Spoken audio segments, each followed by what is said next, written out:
देखिए 2020 में 2 नंबर के लिए जो क्वेश्चन पूछा गया है, 3 क्वेश्चन है अलग अलग सेट में। तो एक लंबवृत्तीय क्या है, ये बेलन है। यहाँ पे नहीं लिख पाया हूँ, है ना। एक लंबवृत्तीय बेलन की आधार की परिधि 22 सेंटीमीटर है ना। एक लंबवृत्तीय बेलन बनेगा और नीचे में जो आधार है सर्कल, उसका जो परिधि है वो कितना है, 22 सेंटीमीटर है। यदि बेलन की ऊंचाई दिया है h 10 सेंटीमीटर, तो बेलन का आयतन ज्ञात करना है। तो यही सेम क्वेश्चन जो है यहाँ पे सेट बी और सेट ए में पूछा गया है। तब वहां पे क्या किया गया है, परिधि को 44 सेंटीमीटर कर दिया है और एक बार उसको कर दिया गया है 88 सेंटीमीटर। और अगर इसको आप बुक में जाकर के देखते हैं तो रियल क्वेश्चन के रूप में 44 सेंटीमीटर के रूप में उदाहरण में दिया हुआ है, तो उसको आप जा करके देख सकते हैं। फिलहाल अब इसमें से हम 2020 के सी सेट में जो दिया क्वेश्चन है इसको सॉल्व कर रहे हैं। तो देखिए क्या करना है, इनमें छोटी राशि क्या है, ऊंचाई है ना, और फिर है परिधि। तो छोटे से हम शुरुआत करेंगे, जैसे कि मैं आपको पहले भी बोल रहा हूँ बार बार। क्या कहेंगे, इसमें दिया है, क्या दिया है, बेलन की ऊंचाई। बेलन की ऊंचाई h बराबर 10 सेंटीमीटर ये दे दिया गया है। अब देखिए इसको आगे बढ़ाने की जरूरत तो नहीं ऊंचाई को यहाँ से, तो इसलिए ये एक लाइन आपका सॉल्व हो गया है ना। यहाँ मार्क्स जुड़ना शुरू हो जाता है।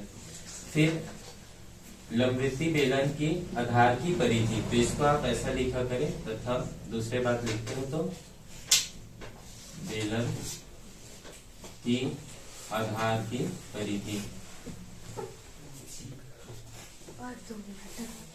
कितना दे दिया है, 22 सेंटीमीटर।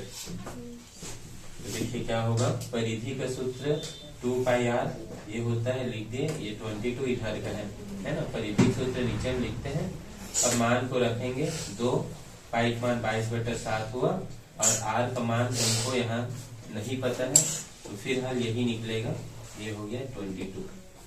अब देखिए क्या हो सकता है यहाँ पे, ये 22 हम चाहे तो यहीं से काट दें, है ना। और वैसा नहीं करते हैं, क्या होगा, 7 यहाँ पे जाएगा और यहाँ पे 2 × 22 है, उसको इधर भाग देंगे, ठीक है। तो आपकी सुविधा के लिए मैं क्या करता हूँ, 22 वहाँ पे है राइट साइड में, ये लेफ्ट से 7 का हमने गुणा कर दिया उस तरफ, ठीक है। और जो यहाँ पे 22 है ना, उसको आप बिना गुणा किए रख सकते हैं, चाहो तो ऐसा, ठीक है। अब हम भाग दे देते हैं किधर, ये 22 × 7 है, उसके नीचे में इसको ऐसे 2 × 22। चाहे तो हम इसको 44 भी कर सकते हैं मल्टीप्लाई करके, है ना। 2 दूनी 4, 2 दूनी 4, बट नहीं किए, क्यों, क्योंकि इधर कटने वाला है। इसको आप ऐसे काट देंगे, ठीक है। तो r का मान आ गया 7/2 सेंटीमीटर, ये क्या है, त्रिज्या है, ठीक है। अब मान लो आप यहाँ पे ऐसा सॉल्व नहीं किए होते तो क्या करते, उसको भी यहाँ पे थोड़ा देख लो। 22 यहाँ पे क्रॉस हो जाता है ना, तो बचता क्या है यहाँ पे, ये बचता 2r/7, ठीक है, ये और इज इक्वल 1, ये कट गया है, तो ठीक है। एग्जाम्स में आपको ये काटना जरूरी नहीं होता है, ऐसा आप इमेजिन करते हैं, बस यहाँ पे कट रहा है और आप छोड़ करके उसको 22 को छोड़कर 2 लिखेंगे और r/7 लिखेंगे और इधर ये 1 हो जाता है। फिर क्या हो जा रहा है, 7 यहाँ जाकर के गुणा होगा 1 से, तो 7 हो गया ऊपर में और 2 को फिर आप बाद में भाग दे देते हैं, तो कुल मिला के यही आ रहा है 7/2 सेंटीमीटर, ठीक है। अब क्या ज्ञात करने बोला है इसमें, बेलन का आयतन। तो आप लिखेंगे यहाँ पे, चूंकि बेलन का आयतन, बेलन का आयतन क्या है, सूत्र बताइए, πr², ठीक है। तो पाई का मान हम यहाँ रखे या न रखे, जैसे कि 22/7 है, तो नीचे एक 7 इस r के जो मान 7 है उसको काटेगा, मतलब यहाँ पे रखना चाहिए।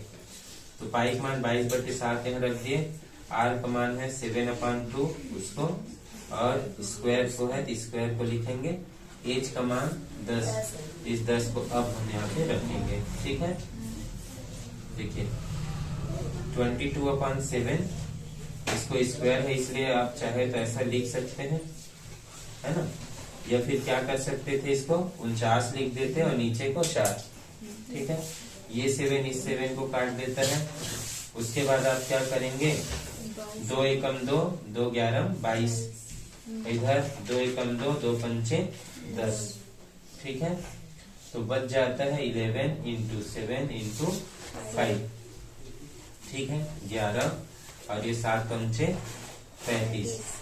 और देखिए 11 गुणा 35 ऐसे कर ले, 1 का गुणा 35 से, फिर 1 का गुणा 35 से, 5 8 3, यानी आता है ये 385 घन सेंटीमीटर, है ना। आयतन का मान घन सेंटीमीटर में होता है।